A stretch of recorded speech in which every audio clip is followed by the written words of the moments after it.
에베소서 강의 오늘 24번째 시간입니다. 그리스도의 사랑으로 사랑하라는 제목입니다. 그리스도의 사랑으로 사랑하라. 어떤 분이 유튜브에서 제 설교를 들었나 봐요. 매일 새벽에마다 이렇게 하는 매일 묵상, 그걸 들었나 봐요. 그러면서 어떻게 해가지고 우리 교회를 찾아가지고 저한테 전화를 했어요. 목사님이에요. 목사님. 그러면서 목사님, 제가 너무 목사님 설교에 은혜를 받았습니다. 그러는 거예요. 목사 설교에 은혜 받기 쉽지 않거든요. 더군다나요, 목사님들은요, 다른 목사님들 설교를 이렇게 귀담아 듣지 않아요. 특히 유튜브에 올라온 설교는 잘 안 들어요.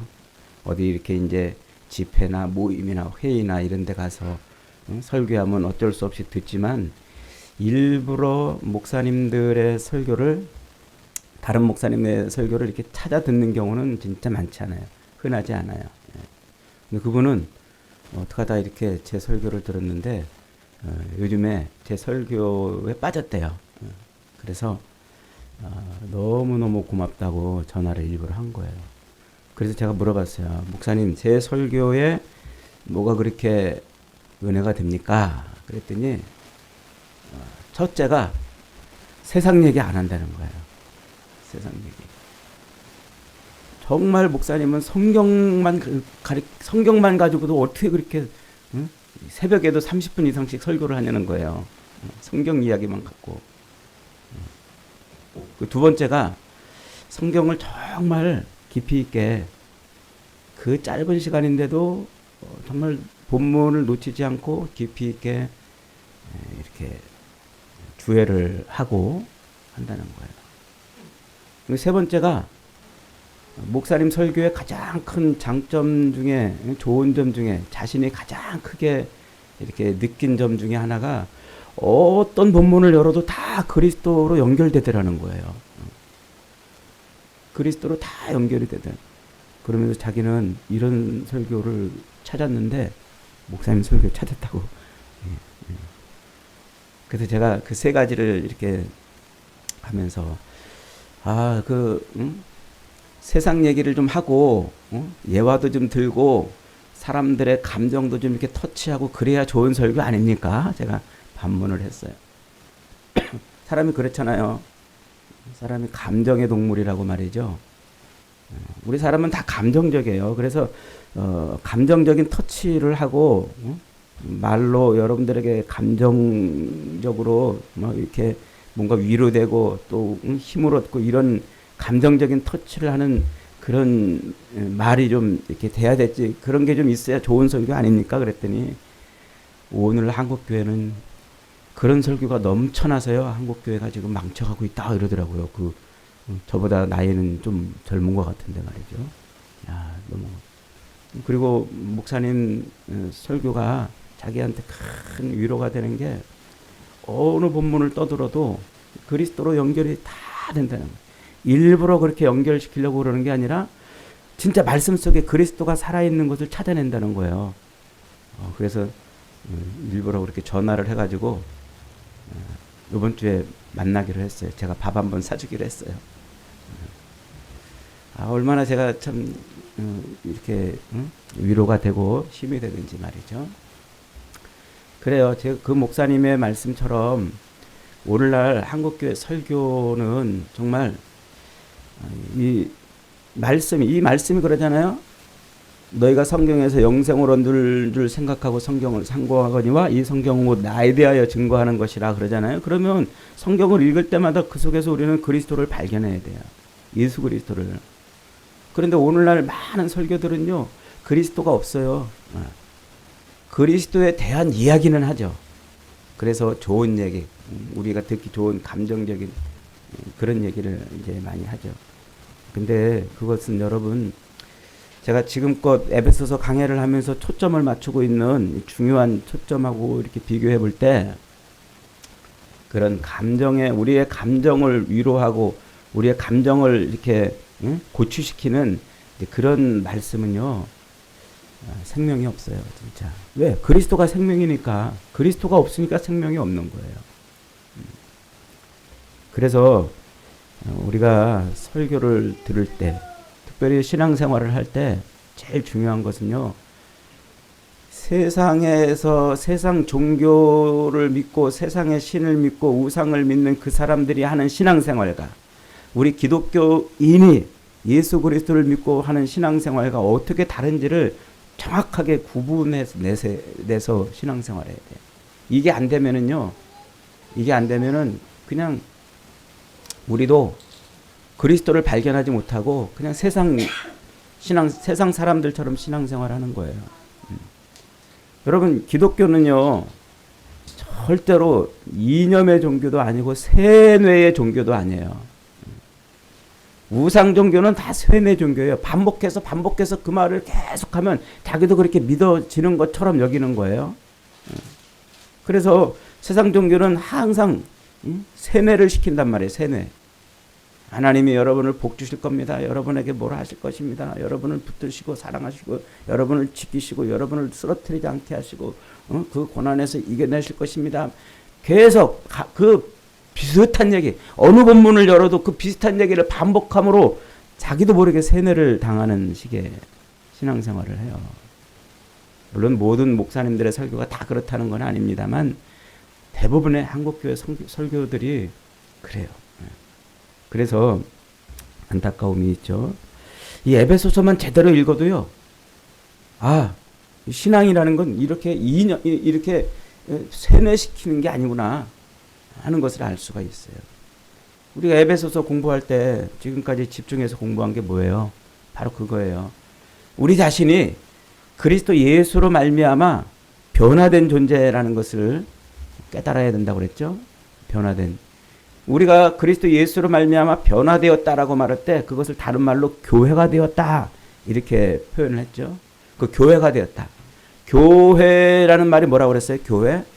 싸움을 싸우기 위해서 불러냄을 받은 자라는 의미라고 그랬죠. 싸움을 싸우기 위해서 불러냄을 소집된 자들이란 말이에요. 그걸 교회라, 에클레시아, 교회라 그러는데 그 싸움은 두 가지 의미가 있다고 그랬어요. 하나는 우리 자신이 예수 그리스도에 대한 믿음과 알미 우리의 삶으로 체득이 되기 위한 부단한 싸움. 이 싸움을 싸워야 되는 것이 바로 첫째 싸움이고, 두 번째로는 진짜 예수 그리스도를 믿는 그 일을 회방하고 예수 그리스도와 상관없는 삶을 살도록 우리를 집요하게 공격하는 악한 영에 대한 싸움이라고 그랬어요. 이 두 가지 싸움, 이게 그리스도인의 싸움이고 이것을 잘 싸워가는 것이 신앙생활이다 그래요. 신앙생활. 그리고 이것을 잘 싸우기 위해서 우리가 뭐를 해야 되느냐? 하나님의 말씀인 성경을 제대로 공부하고 그리고 성경이 말씀해주고 있는 그리스도 예수에 붙들려야 되는 것이다. 이게 제가 여러분에게 지금 이 에베소서 강해를 하면서 설교하고 있는 핵심이고 중요한 포인트입니다. 그래서 우리가 예수 그리스도로 말미암아 예수 그리스도를 만남으로 그리스도의 영이 내 안에 들어오면 우리는 이제 새 사람으로 변화되는 존재가 된다고 그랬죠. 그래서 지난주 설교는 그리스도인이야말로 진짜 완전 변태, 지저분한 인간이 아니라 완전히 변하는 인간이란 말이에요. 완전히 변하는.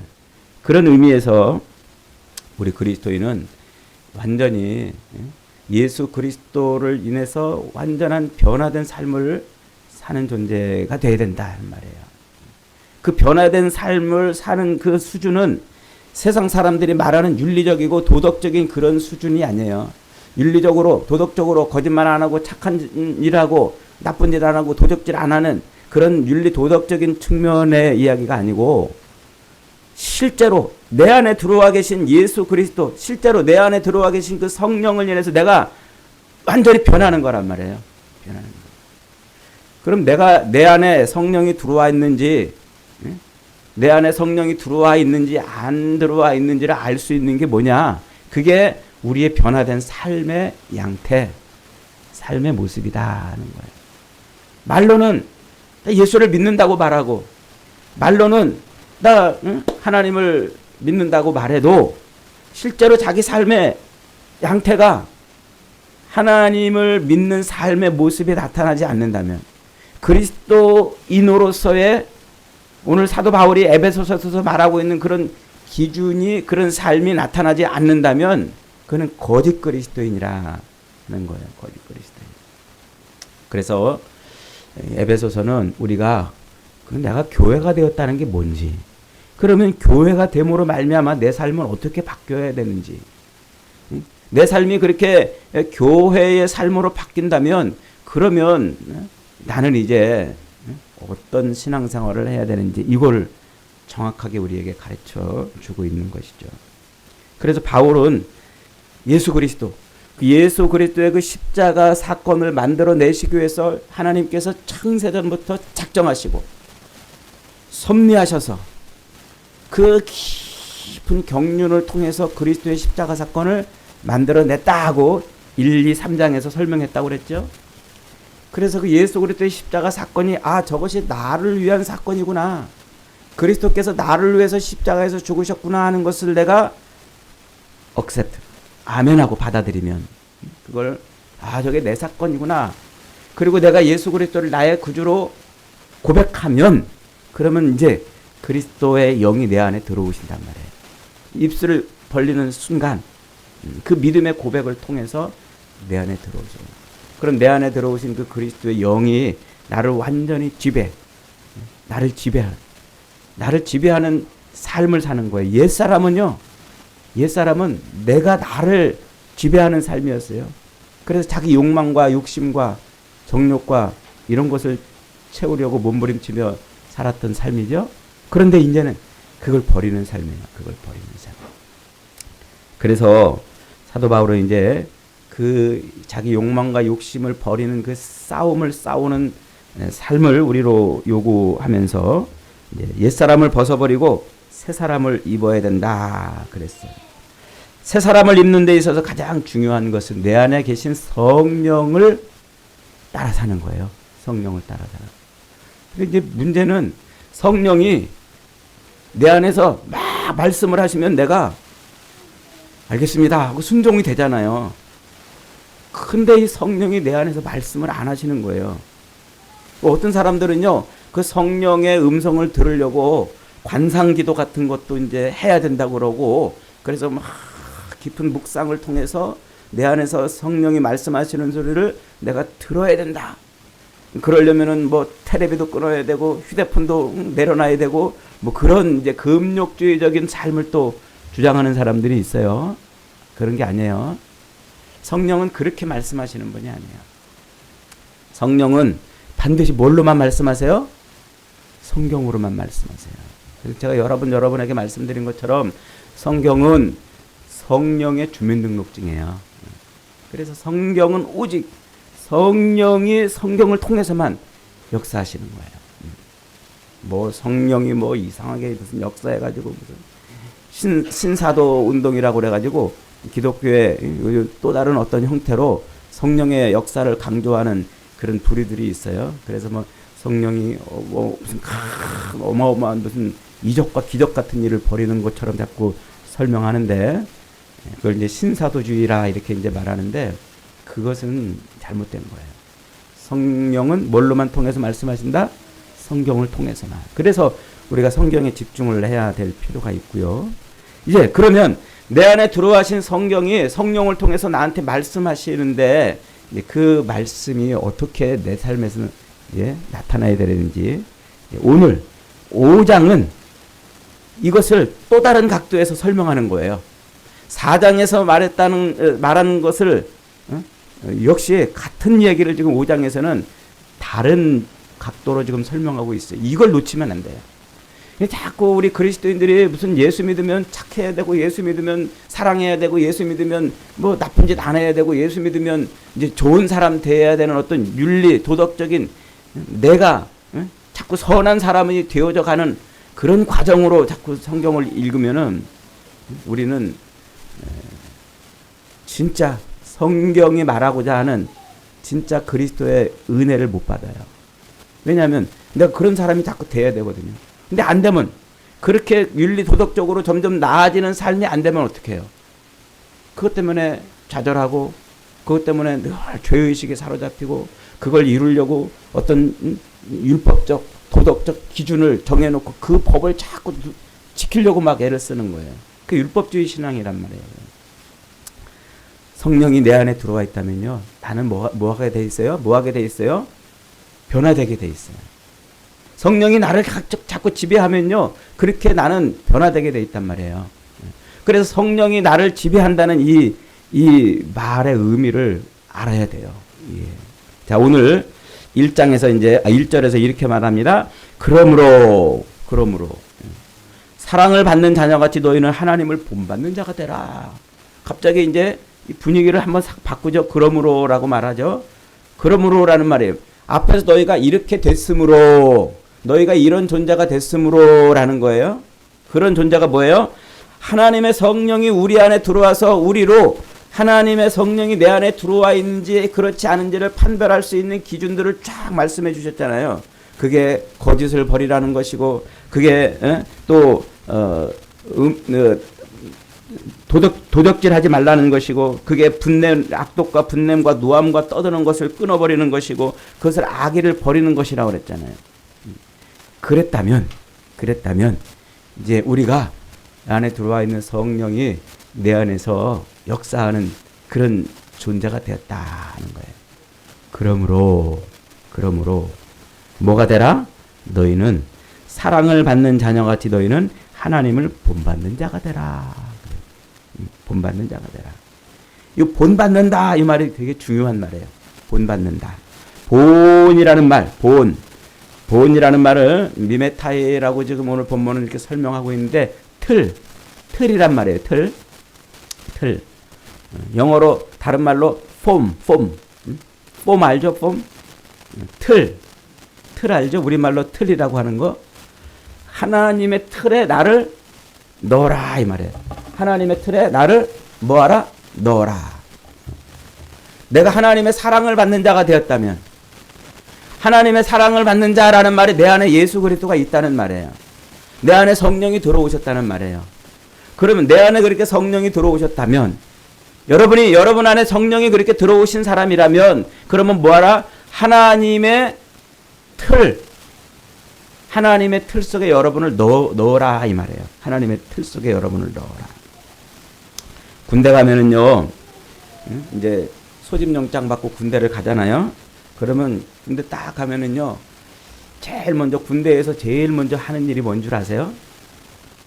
정신교육을 시켜요. 정신교육. 먼저 옷을 싹 갈아입히고 말이죠. 사회에서 입고 왔던 그 옷을 싹 벗기고서 팬티까지 군인의 옷으로 쫙 갈아입힌 다음에, 그러면서 이제 뭐를 시키냐면 군인의 길을 가르쳐요. 군인의 길.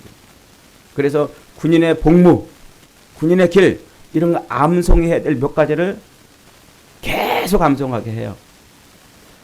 군복으로 갈아입으면 즉각 가서 총 가지고 뭐 훈련하러 가지 않고 네오말에 앉아가지고요, 그 군인의 자세, 군인의 길을 계속 가르쳐 주는 거예요. 그래서 노래도 부르게 하고 군인의 길을 암송하게 합니다. 왜 그러는 걸까요? 왜? 자꾸 그렇게 군인의 노래도 부르게 하고 군인의 길을 암송하게 하고 군 복무 지침을 자꾸 암송하게 하는 이유가 뭘까요? 나는 이제 뭐가 되었다? 군인이 되었구나 하는 것을 가르쳐 주는 거예요. 군인이 되었다 하는 것을 말이죠. 그게 지금 뭐 하는 걸까요? 그게 군인이라는 틀에 나를 집어넣는 일이에요. 군인이라는 그 틀에 나를 집어넣는 작업을 하는 거예요. 나는 그래서 찌르면은 군인이라는 그 표식이 자동으로 튀어나오는 거예요. 자동으로. 그래서 나로 하여금 노래를 불러도 군인 노래 부르고, 군인의 복무, 군인의 길, 군인 지침을 암송하고 반복해서 그것을 기억하게 하는 것은요, 내가 뭐가 됐다? 군인이 되었다는 것을 인식시키는 거예요. 이게 중요한 거예요. 지금 오늘 사도 바울이 말하는 게 그거예요. 너희가 사랑을 받는 자녀같이 하나님을 뭐 하는 자가 되라? 본받는 자가 되라. 이 말이 바로 그 말이에요. 하나님의 틀 안에 넣으란 말이에요. 하나님의 틀에 나를 넣어라. 하나님의 틀에. 그러면 그렇게 마음의 틀을 바꿔서 내가 군인이 되었다는 사실을 그렇게 인식하게 하면은요, 옷을 바꿔주고 마음의 틀을 바꿔가지고 그렇게 인식하게 하면 그 다음부터 이제 총검술을 가르치고 뭐 총 쏘는 법 가르치고 구부하는 법 가르치고 각계 전투하는 법 가르치고 뭐 장비를 다루는 법 가르치고 전투하는 방법 이제 가르치고 그러는 거예요. 그런 진짜 싸움을 해서 그런 싸움을 이제 훈련을 바꾸는 것이죠. 그렇게 군인으로서의 자세, 폼 이것이 익을 때까지 마음의 틀도 바꾸고 몸의 틀도 바꾸는 거예요. 이게 지금 사도 바울이 하나님을 본받는 자가 되라 하는 얘기예요. 사도 바울도 지금 마음의 틀을 바꿨으면 몸의 틀을 바꿔야 된다고 지금 말을 하고 있는 거죠. 여러분, 겨울에는 붕어빵이 인기잖아요. 붕어 모양의 틀에다가 밀가루 부으면 붕어빵이 되는 거예요. 똑같이 찍히죠? 그 틀, 국화 모양의 틀에다가 밀가루 부으면 국화빵 나오듯이, 붕어 모양의 틀에다가 밀가루 부으면 붕어빵 나오듯이, 그렇게 흐트러지지 않는 하나님의 틀에 나를 넣으면 내가 뭐가 돼요? 그리스도인이 되는 거예요. 그때서 비로소 그리스도인. 그래서 그 틀이 바로 2절입니다. 2절 다 같이 읽습니다. 시작. 그리스도께서 너희를 사랑한 것 같이 너희도 사랑 가운데서 행하라. 그는 우리를 위하여 자신을 버리사 향기로운 제물과 희생 제물로 하나님께 드리셨느니라. 갑자기 뭐라고 말해요? 하나님을 본받는 자가 되라 라고 말하더니 그리스도께서 너희를 사랑하신 것 같이 너희도 사랑하라 하고 말하고 있어요. 그리스도께서 너희를 사랑하신 것 같이 너희도 서로 사랑하라. 그러니까 사랑이라는 게 뭡니까? 사랑이라는 것은 나를 그리스도의 틀, 예수 그리스도 하나님의 틀 속에다 나를 집어넣는 행위예요. 나를 집어넣는 행위. 그리스도께서 내 안에 들어오셔서 나를 붕어빵 찍어내듯이 국화빵 찍어내듯이 그렇게 나를 그리스도의 사람으로 찍어내기 위한 중요한 게 뭐라고요? 그게 그리스도처럼 우리가 사랑하는 거란 말이에요. 그리스도께서 너희를 사랑하신 것 같이 너희도 서로 사랑 가운데서 행하라. 자, 이게 무슨 말일까요? 예수 그리스도의 그 사랑이 우리 성도들의 틀이라는 말이에요. 우리 성도들이 거기다가 우리를 집어넣고 내가 그리스도인으로 찍어져서 나와야 될 틀, 그게 그리스도의 사랑이란 말이에요. 그리스도의 사랑. 그래서 지금 사도 바울이 그는 우리를 위해서 자신을 버리사 향기로운 제물과 희생 제물로 하나님께 드리셨다 이렇게 말해요. 그러니까 예수님이 자기를 내어서 자기를 내어주신 그 사랑이 뭐라는 거예요? 그것이 성도들의 삶의 틀이란 말이에요. 삶의 틀. 그것을 다른 말로 표현하면 그리스도의 희생이라는 것이죠. 희생. 여러분 한자로 그 희생이라는 말 한자로 읽어보면은요, 나를 대신해서 드려지는 소나 양을 희생이라 이렇게 말을 해요. 희생. 그래서 희생의 희자는 소우자에 양양자를 붙여놓은 거예요. 그리고 그 아래 나아자를 집어넣었죠. 그리고 생자는 역시 살아있는 제물을 의미하죠. 그러니까 희생이라는 말은 나를 대신해서 제물로 바쳐지는 소나 양을 의미한단 말이에요. 그러니까 이 희생이라는 용어는 사실은 제사 용어이기도 해요. 제사 용어. 자, 이 희생이라는 그런 희생, 하나님께 자기를 그렇게 드린 그 사람이 누구란 말이에요? 그분이 예수 그리스도시다. 그래요. 그래서 사도 요한은 요한복음 1장 29절에서 보라 세상 죄를 지고 가는 하나님의 어린 양이로다 이렇게 말씀하죠. 예수님이 우리를 대신해서 드려진 하나님의 어린 양 희생이란 말이에요. 희생. 그러니까 희생은 우리 죄를 대신 짊어지고 향기로운 제물이 되어서 하나님께 바쳐지는 예수 그리스도를 지칭하는 의미예요. 사도 바울은 지금 성도들에게 그렇게 예수 그리스도의 그 희생의 사랑을 따라서 우리도 사랑하라 그래요. 그리스도께서 너희를 사랑하신 것 같이 너희도 사랑 가운데 행하라. 그리스도께서 우리를 사랑하신 그 사랑은 어떤 사랑이란 말이에요? 자기를 하나님께 드린 사랑이었단 말이에요. 자기를. 한번 따라합시다. 그리스도께서 보여주신 사랑은 자기를 하나님께 드린 사랑이다. 그러니까 사랑이라는 말이 뭐예요? 자기를 하나님께 드린다는 거예요. 자기를. 우리는 사랑 그러면은 무슨 좋아한다는 고백 혹은 뭐 서로 이렇게 뭐 마음을 주고받는 거 뭐 이런 것을 사랑쯤이라고 생각하잖아요. 그런데 지금 성경이 우리에게 요구하고 있는 하나님의 틀로서의 사랑은 뭡니까? 자기를 하나님께 드리는 것이란 말이에요. 자기를 하나님께 주고 드리는 것. 그것을 저는 여러분에게 내가 죽어 너를 살리는 사랑이라고 이렇게 표현한 적이 있죠. 그러니까 예수님의 사랑을 가만히 들여다보면은요, 예수님의 그 사랑은 세 가지가 들어있어요. 세 가지. 첫째는 남을 위한 것이에요. 남을 위한 것이 너야. 그래야 비로소 사랑이에요. 자기를 위해서 땀 흘리고 자기를 위해서 수고하는 것은요, 그것은 희생이 아니에요. 생각해 보세요. 남을 위한 것이 아니면 그게 어떻게 희생이 되겠냐는 말이에요. 희생은 철저하게 남을 위한 것이어야 합니다. 또 희생은 대가를 치러야 돼요. 대가를. 남의 것을 빌려다가 생생내는 것을 희생이라고 하지 않습니다. 자기 것으로 자기를 들여 대가를 치를 때 그것을 희생이라 이렇게 말해요. 그리고 마지막 희생은 뭐예요? 하나님께 드려줄 때 그것을 희생이라 이렇게 말한다고요. 그러니까 예수 그리스도의 사랑은 바로 그거예요. 그분은 자기를 위한 것이 아니고 우리를 위해서 자기를 그렇게 내어줬죠. 그리고 남의 것을 빌려다가 대신 목숨값을 지불한 것이 아니라 자기 목숨으로 그렇게 우리를 대신해서 목숨값을 지불한 거예요. 그리고 세 번째로 예수님의 그 희생은 누구한테 드려진 거예요? 하나님께 드려졌다는 것이죠. 하나님께.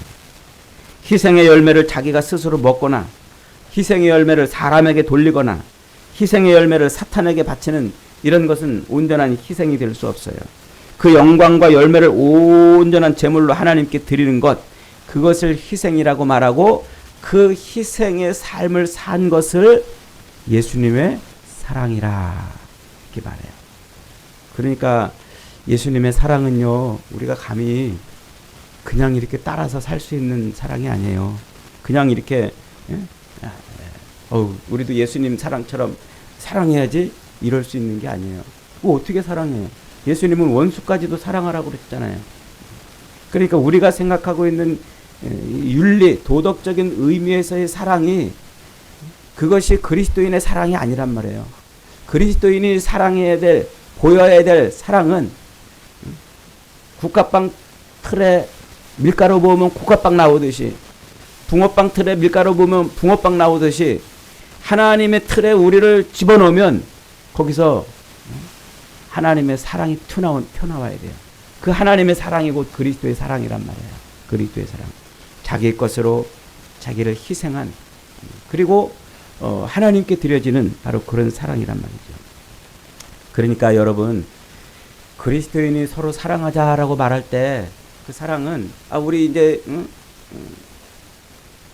서로 이렇게 잘 지내자, 서로 마음을 터놓고 착하게 지내자, 그런 사랑이 아니에요.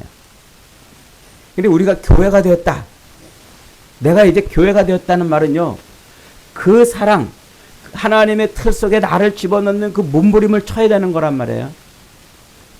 그렇지 않으면요, 그게 안 일어나면 우리는 그리스도의 사랑을 이룰 수가 없는 거예요. 여러분, 교회는 반드시 무엇의 토대 위에 서야 됩니까? 그리스도의 사랑의 토대 위에 서야 돼요. 예수님이 바로 이 교회를 만들기 위해서, 우리를 교회로 삼기 위해서, 우리를 하나님의 백성 삼고 하나님의 자녀 삼고 우리를 하나님의 나라의 삶을 살게 하시려고 자기를 그렇게 들이셨잖아요. 그래서 교회는 그리스도의 그 사랑의 터 위에 서는 거예요. 그리스도의 사랑의 터 위에 섰다는 얘기는 우리도 이제 그리스도의 사랑으로 뭐 해야 된다는 거예요? 사랑해야 된다. 그게 어렵잖아요. 그리스도의 사랑으로 사랑한다는 게 쉬운 일이 아니잖아요. 내가 남을 위해서 나를 버린다? 내가 남을 위해서 나를 희생한다? 이게 불가능한 거예요. 여러분, 가능합니까? 불가능해요. 그 불가능한 사랑을 지금 주님은 우리에게 요구하고 있는 것일까요? 사도 바울은 지금 이 에베소 교회를 향해서 도무지 불가능한 사랑을 하라고 지금 이렇게 요구하고 있는 걸까요? 그것이 가능해지기 위해서는 내 안에 들어와 있는 성령을 따라 살아야 된단 말이에요.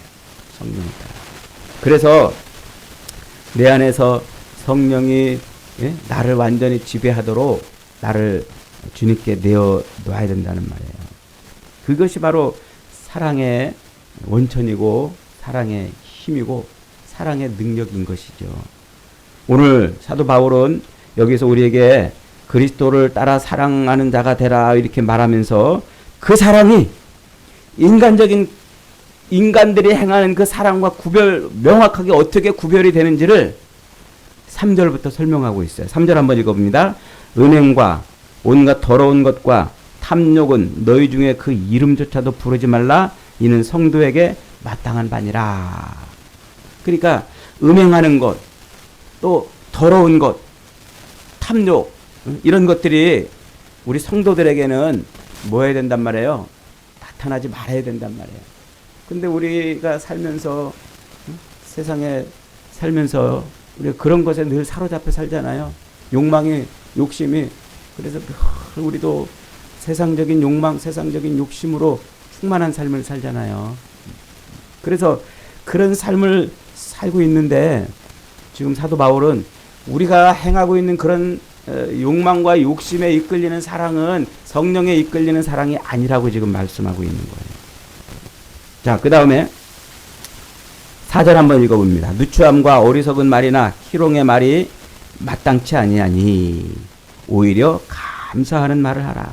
이 누추함과 어리석은 말 혹은 희롱의 말, 이것들은 뭐 우리가 입 밖에 내는 나쁜 말, 지저분한 말, 음담패설 이런 얘기가 아니에요. 이게 우리말 번역이 지금 충분치 않아서 그런 뉘앙스로 우리가 들리는데, 이 누추함과 어리석은 말, 희롱의 말 이런 것들은 무엇을 의미하냐면 자기 유익을 구하는 말이에요. 자기 유익을. 그러니까 자기가 하나님을 믿는다라고 말하면서 하나님 앞에 엎드려 기도하는 게 뭐예요? 늘 자기 유익을 구하잖아요. 자기 욕망을 채우기를, 그게 자기가 하나님 앞에 내놓는 말. 성도들은 그런 말을 내놓으면 안 된다는 말이에요. 성도들은 무슨 말을 내놔야? 감사하는 말을 내놔라. 감사하는 말. 예수님께서 마태복음 6장에서 이렇게 말씀하세요. 너희가 기도할 때에 이방인들과 같이 뭐 하지 말아라? 중언부언하지 말아라 그러죠. 그 중언부언이 무슨 뜻이라고 그랬어요? 이방인들은 기도할 때 중언부언 한단 말이에요. 그러면 그 중언부언이 무슨 뜻이에요? 한 말 또 하고 한 말 또 하고 자기도 알지 못하는 횡설수설하는 말을 중언부언이라고 말하죠. 그게 사전적인 의미로는 그렇게 말하는데 예수님은 거기서 사전적인 의미로 말하는 게 아니고 그 33절에서 6장 33절에서 이렇게 설명하잖아요. 무엇을 먹을까, 무엇을 마실까, 무엇을 입을까 하지 말라. 이는 다 이방인들이 구하는 것이다. 그러니까 이방인들은 기도할 때 뭘 기도해요? 늘 자기 신 앞에 나가서 비나이다 무엇을 먹을까, 무엇을 마실까, 무엇을 입을까 구한단 말이에요. 자기 유익을 구하는 거란 말이에요, 이게. 그래서 늘 무엇을 먹을까, 무엇을 마실까, 무엇을 입을까, 이것을 가지고서 하나님 앞에 나와서 기도하는 것은, 그것은 성도에 마땅히 행할 말이 아니란 말이에요. 너희는 먼저 그 나라와 그 의를 구하라. 그리하면 이 모든 것이 너희에게 있어야 될 줄을 하나님 너희 아버지께서 아시느니라 그러잖아요. 그러니까 우리의 입에서는 무슨 말이 나와야 된단 말이에요. 무엇을 먹을까, 무엇을 마실까, 무엇을 입을까 구하는 것이 아니라 그 나라와 그 의를 구하는 감사의 말을 해야 된다. 이게 그리스도인이, 성도가, 교회가 하나님의 틀 안에 들어가 있을 때 나오는 현상이란 말이에요. 하나님의 틀 안에 나오는, 하나님의 형상 안에 내가 들어갔기 때문에 그때 나오는 것은 무엇을 먹을까, 마실까, 입을까, 그런 자기 욕망과 욕심과 자기를 채우려고 하는 이 탐욕의 말이 나오는 게 아니라 하나님께 감사가 나온단 말이에요. 감사. 지금 사도 바울이 그 얘기를 하고 있는 거예요. 자, 5절 같이 한번 읽어봅니다. 5절 시작. 너희도 정녕 이것을 알거니와 음행하는 자나 더러운 자나 탐하는 자 곧 우상 숭배자는 다 그리스도와 하나님의 나라에서 기업을 얻지 못하리라. 여기서 뭐가 지금 비교가 되고 있어요. 음행하는 자, 더러운 자, 탐하는 자, 이 세 개가 다 뭐하고 연결돼 있어요? 크게 우상 숭배라는 거예요. 그러니까 음행한다 그러니까 우리가 무슨 간음하고 그 인간적인 육신적으로 다른 사람하고 이렇게 무슨 음행하는 어떤 그런 것을 생각하는데 지금 그 얘기가 아니에요. 지금 무슨 얘기입니까? 음행하는 자, 더러운 자, 탐하는 자, 그게 다 뭐하고 연결이 돼요? 그게 다 우상 숭배자들이라는 거예요. 그러니까 자기 욕망을 위해서, 자기 욕심을 위해서, 자기를 채우기 위해서 신 앞에 나가서 그렇게 비나이다 하는 그 모든 종교 행위가 다 뭐라는 거예요? 그게 다 우상 숭배라. 우상 숭배라. 그래서 그런 우상 숭배를 끊어내야 된다는 것이죠. 자, 6절 같이 있습니다. 시작. 누구든지 헛된 말로 너희를 속이지 못하게 하라. 이로 말미암아 하나님의 진노가 불순종의 아들들에게 임하느니 그러므로 그들과 함께하는 자가 되지 말아라. 그들과 멍에를 매지 말아라. 이 말이에요. 자, 여기서 보세요. 누구든지 헛된 말로 너희를 속이지 못하게 하라 그러죠. 헛된 말이 뭐예요? 헛된 말. 이 헛된 말이라는 의미가 앞에서 얘기한 바로 그 얘기예요. 4절에 누추함과 어리석은 말, 희롱하는 말, 이런 것들이에요. 그러니까 자기를 위해서 자기 욕망을 채우고 욕심을 채우고 자기가 이 땅에서 번영하고 성공하고 많은 것을 얻는 그런 삶을 추구하는 그런 말. 그게 바로 헛된 말이라는 거예요. 그런데 세상의 수많은 종교들은 다 우리를 그렇게 끌고 가잖아요. 종교를 믿는 이유가 뭐예요? 세상 사람들이 종교를 믿는 이유가 뭐예요? 제가 나가서 전도할 때 보면은요, 어떤 사람들이 목사님 꼭 예수만 믿어야 됩니까? 예수 안 믿고도 사람이 그냥 이 종교를 믿는 것은요, 그냥 마음 편안하게 하고 또 건강하고 또 좀 이렇게 부유한 삶을 살기 위한 그런 것을 위해서 그런 거죠. 그렇다면 꼭 예수만을 믿어야 될 이유가 뭡니까? 그러는 거예요. 그러니까 세상에 있는 수많은 종교들은 다 초점이 어디에 맞춰져 있어요? 이 땅에서의 번영하는 삶이에요. 잘 먹고 잘 살고 성공하고 승리하는 이 땅에서 풍요로운 삶이란 말이죠. 그런데 성경은 집요하게도 우리에게 이 땅에서의 그 풍요로운 삶이 우리가 바라봐야 될, 얻어야 될 게 아니라고 지금 말하고 있어요. 우리가 얻어야 될 것은 뭐예요? 그리스도 예수를 통한 하나님의 완성된 삶을 사는 거란 말이에요. 완성된 삶. 그러니까 그런 삶을 살기 위해서는 우리가 하나님의 틀에 우리를 집어넣어서, 그래서 나와야 되는데, 그 하나님의 틀에서 집어넣었다가 나올 때 우리의 삶이 어떻게 바뀐다고요? 그리스도의 사랑으로 사랑하는 자가 되는 거예요. 그리스도가 어떻게 사랑했어요? 자기를 내어줌으로 사랑했단 말이에요. 자기를 하나님께 드림으로 사랑했단 말이에요. 그러므로 자기를 희생하고 자기를 내어주고 자기를 하나님께 드렸는데 아직도 우리는 여기서 자기 것을 뭔가 얻으려고 자기를 자꾸 높이려고 자기를 자꾸 채우려고 그러는 삶을 산다면 그는 성령의 지배를 받지 않는 사람인 거예요. 성령이 그 안에 들어와 있다면요, 이 땅에서 성공과 승리와 이 땅에서의 번영을 추구하는 자가 아니라 하나님의 사랑을 살아내는 사람인 것이다 하고 말하고 있는 겁니다. 사랑하는 여러분, 우리가 그리스도인 된다는 것은요, 세상 종교처럼 그저 나가서 비나이다 비나이다 하는 게 아니에요. 정말로 나를 위해서 십자가에서 자기를 들여 희생한 그 예수 그리스도의 삶을 살아내는 거예요. 그게 그리스도인 된다는 거예요. 그것이 가능하기 위해서는요, 하나님의 틀에 나를 자꾸 집어넣어야 돼요. 하나님의 틀에. 예수 그리스도의 사랑처럼 우리가 자꾸 사랑해야 되는 겁니다. 그렇지 않으면은 우리는 세상 종교와 별다른 다름없는 그런 신앙생활하고, 그게 마치 진짜 신앙생활인 것처럼, 그게 내가 진짜 예수를 믿는 것처럼 그렇게 자꾸 자기를 스스로 쇠뇌시켜가지고 그런 신앙생활을 하게 되는 거예요. 기독교는 쇠뇌의 종교가 아닙니다. 말씀의 종교입니다. 말씀이 육신이 되어 우리 가운데 오신 예수 그리스도가 내 안에서 충만해지는 신앙생활이 되어야 되는 겁니다. 그렇게 그리스도가 내 안에서 충만해진다는 것은 나를 하나님의 틀에 집어넣고 사는 것을 의미해요.